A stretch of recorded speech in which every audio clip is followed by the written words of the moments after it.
সুপ্রিয় দর্শক, আপনাদের স্বাগতম আরও একটি অন্তর পোল্ট্রি চ্যানেল থেকে নতুন ভিডিও নিয়ে। তো একটা খামারে যদি কাজ করা যায় আর কেউ যদি ইচ্ছাকৃতভাবে কাজ করতে চায়, এমন কাজ আছে যে সারাদিন কাজ করলেও শেষ হবে না। কিছু কিছু ব্যক্তি আছে যারা হচ্ছে এই খাদ্য আর পানি দিলেই মনে করে একটা খামারের কাজ সম্পূর্ণভাবে শেষ। আসলে কিন্তু তা না।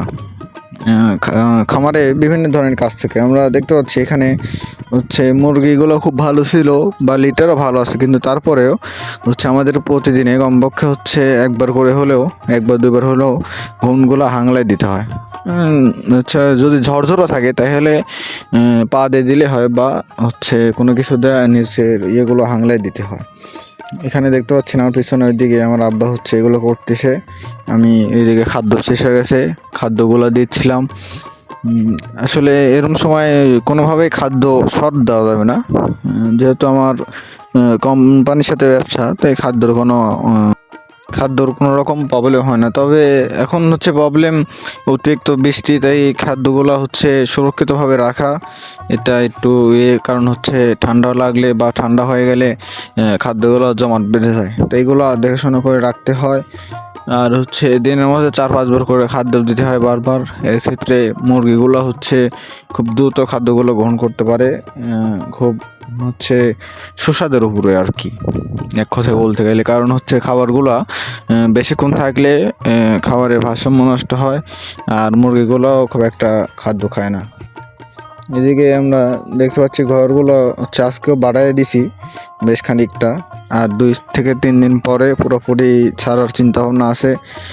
যারা নতুন নতুন খামার করবেন ভাবছেন বা খামার করছেন, আমার মনে হয় খামার করার আগে পর্যাপ্ত পরিমাণে জ্ঞান থাকা জরুরি।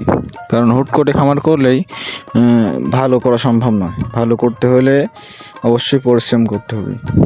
তাই আমরা সবাই প্রথমে আগে পরিশ্রম হচ্ছে করার মন মানসিকতা নিয়ে এবং হচ্ছে সঠিক পরিমাণে জ্ঞান নিয়ে খামার করার হচ্ছে উদ্দেশ্যে কাজ করব আর কি।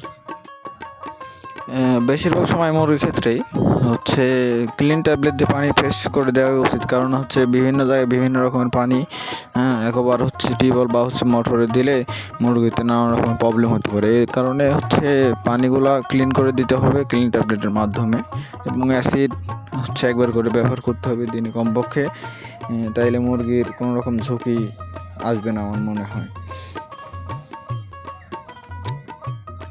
একটা খামারে 2000-এর সেটে কমপক্ষে 2 জন লোক হইলে পর্যাপ্ত পরিমাণে শ্রম দেওয়া যায়। একা একা একটু কষ্ট করি এখানে, যেহেতু আমার বাসায় আমার হচ্ছে বাবা হেল্প করে, পাশাপাশি আমি মুরগি এবং হচ্ছে গরু নিয়েই থাকি, তাই মোটামুটিভাবে পরিশ্রম করতে পারি। মুরগিগুলো খুব ভালো সাইজে আসে, প্রায় হচ্ছে 500 গ্রামের কাছাকাছি ওজন চলে আসে।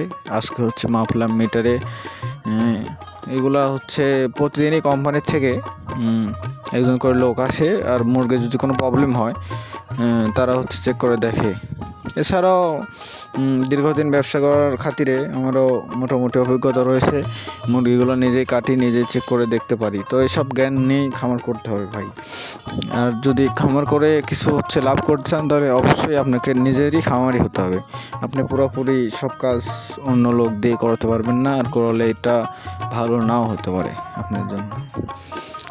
তবে হচ্ছে খামার করার আগে আপনার পর্যাপ্ত পরিমাণে অর্থ নিয়ে কাজ করতে হবে, কারণ হচ্ছে খামার করার পরে একবার ব্যাপক পরিমাণে টাকা ব্যয় করতে হয়। এগুলো মাথার মধ্যে রেখে তারপরে খামার করার উদ্যোগ নেওয়া উচিত। এক্ষেত্রে মানে ট্যাকেল দেওয়ার মতো যে কোনো একটা